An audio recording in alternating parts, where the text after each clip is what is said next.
G'day, I'm Troy, and this is the Comic Book Movie Collector's Guide, the show about collecting all things superhero cinema. And today we are going to take a gander at Batman vs. Two-Face on DVD. And we're going to try and answer the question, is this going to be too much fun or too much fail? Ugh. Let's get into it.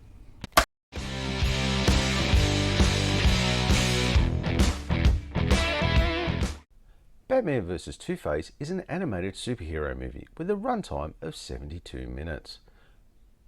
The film premiered at the New York Comic Con on the 6th of October 2017, with it being released into theatres on the 8th of October 2017, and later on digital release on the 10th of October 2017. It was later released on DVD and Blu-ray on the 17th of October 2017, with no 4K HD as of this video. It was written by Michael Jelnick and James Tucker, with it being directed by Rick Morales. The film was produced by Warner Brothers Animation and DC Entertainment and distributed by Warner Brothers Pictures.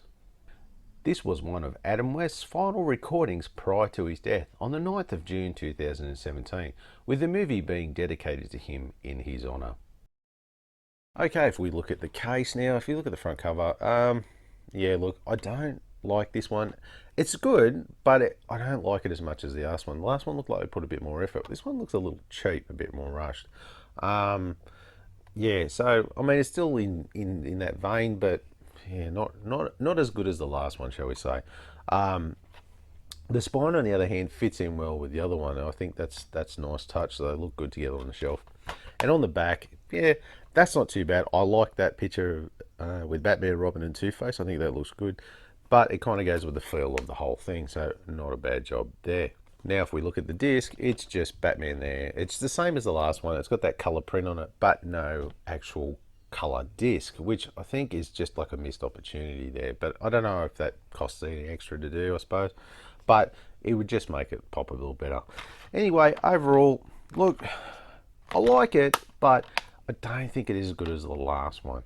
But so with that, look, I'm only going to give this a 7 out of 10. So the story has Professor Hugo Strange showing off his new invention, the Evil Extractor. But when the experiment goes wrong, Gotham City's District Attorney Harvey Dent is mutilated in the laboratory accident, transforming Harvey into the duplicitous Two-Face. And as Two-Face embarks on a crime spree, it's up to the dynamic duo of Batman and Robin to bring a stop to Two-Face and his plans, while also facing off against several other foes in the process. We track them down and bring them to justice. So, a synopsis for an unused episode from the 1960s TV series titled The Two-Way Crimes of Two-Face, who was written by Harland Ellison, is the basis of this movie and covers a lot of the similar ground as the synopsis, but it gives us Two-Face with a different origin, which, look, for me, I'm not a fan of, but I might talk about that later on in the video. As far as the whole story goes, it does feel like this real extended episode of the TV show, which was fine and it was entertaining, but one thing with the story that I felt was missed was, why was Two-Face wanting to turn everyone into versions of himself? It was like that was just never explained. Some men just want to watch the world burn. Look, there was real no motivation behind the plan other than just like he's a bad guy and this is just what he does. You know, he just does bad things. It just kind of made no sense for me. Now, look, I feel like the addition of the Joker, Riddler, and Penguin did feel a little forced, as there was no real need for them in the story, but they were just used to have them in the movie, as was putting Dr. Harley Quinzel in there, just trying to shoehorn Harley Quinn into the Batman 66 canon. God damn it, this feels forced. So look, from a couple of niggly things, it was good overall, but not as good as, say, the first movie was for me. And with that, I'm going to give this a 24 out of 30. Now, the story is based off a previously mentioned unused episode, which they also turned into a special issue of the Batman 66 comic book series released in 2014, called The Lost Episode, adapted by Len Wein and artist, bear with me, Jose Luis Garcia Lopez. sorry, as anyone who's watching the show knows, names aren't my strong point. Oh, I had trouble remembering everyone's names. The animation in this is the same as the last movie, and in my opinion, it is just great to look at. It's nice, and it just gives a feel for the old show, which just shows off if you put a bit of effort into the animation, you can have one hell of a great looking movie. Now, apart from Two-Face's new origin, I felt William Shatner did a great job as Two-Face. I could have only imagined what he would have been like back in the day if he was actually on the TV show as Two-Face. It would have been amazing to see. It would have been incredible. Now, Adam West, Burt Ward and Julie Newmar all reprise their roles again for this movie, and Adam and Burt kill it yet again as a dynamic duo, and this time we get a little less Julie Newmar in this movie, whose performances was pretty much the same as last time. But in a great surprise cameo, we have Lee Merriweather, who portrayed Catwoman in the 1996 film, which is a great little guest spot, which was great to see. Wow, this is a pleasant surprise. Now, the rest of the cast was great as they were last time, which I'll have up here on the list, and it really makes the movie feel like the old episodes with the great renditions of these characters. So for this, look, I'm going to give this one a 17 out of 20. So the DVD only has a couple of special features, which are a sneak peek of Batman The Dark Knight Returns Part 1 and then Part 2. So look, nothing special you haven't really seen before on the DVD. But hey, if you get the Blu-ray, as usual you get extra, which would be The Wonderful World of Burt Ward, Adam West Tribute Panel 2017 Comic-Con International, Burt Ward on Being Starstruck, Burt Ward on Ambition, and Julie Newmar on Inspiration featurettes, which I've not seen, but from what I've read online are great to watch. So I think I'll probably have to upgrade to the Blu-ray to watch those featurettes. Anyway, as this is a review for the DVD, and it doesn't have much as usual, look, I can only give it 2 out of 10.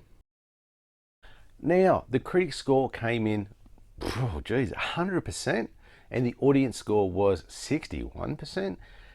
Now, the critic score, I think they've given it 100% as a nice little send-off for Adam West, as most of the reviewers kind of talked about the fact that, you know, this was his last thing, more so than they talked about the actual story, which I think if they did, they might have marked it down a bit.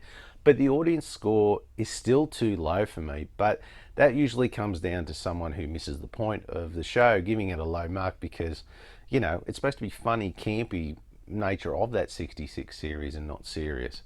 But look, anyway, if we round it up, we're going to get a score of 8 out of 10.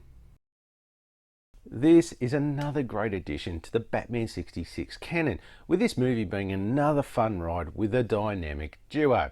But this just felt more like an extended episode as opposed to, say, a movie.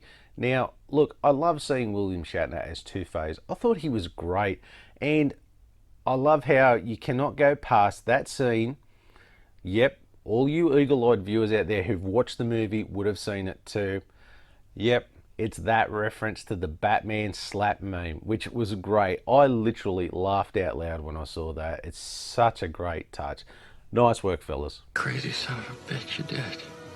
But look, on the downside of things, I wasn't overly happy with the new origin of Two-Face. I mean, look, sure, it probably fits in more into the mythos of the 66 Batman, but it kind of loses its impact of what the character is all about.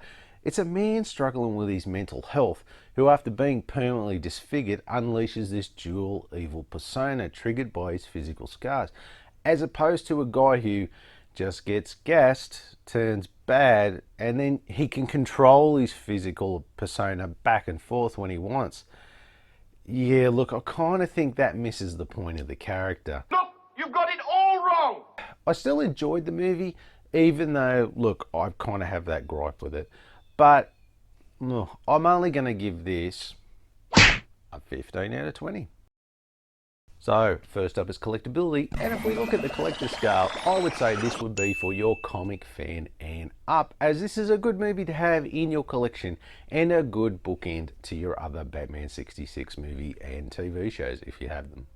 Now, as far as availability on this one, this is very much on your common side of things, as there is no shortage of DVD or Blu-ray copies out there at your usual retail outlets or on the second-hand markets. As far as your average price goes, you are looking at somewhere between $12 to $25 for a DVD and $15 through to $36 on Blu-ray, and nothing for 4K HD as of this video. Now, for the final score, we get a grand total of 77 out of 100.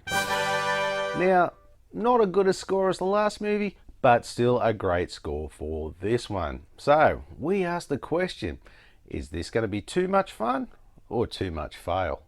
Let's flip a coin and find out.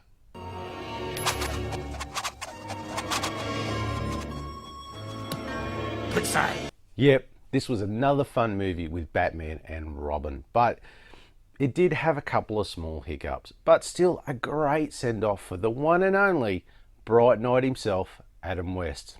Thanks for all the memories, mate. Well, I should be at the top of the list. It should be me, Keaton, Kilmer, Lego, Bale, and the pretty boy Clooney. So hey, if you like this video and you want to see some more reviews, I've got some right there. Or maybe you want some collection updates, I've got you covered too. Why don't you check out that one there? And of course, don't forget to do the most important thing, throw me a bat like, and don't forget to hit that subscription button on the way out. Thanks again for watching, and I'll see you next time.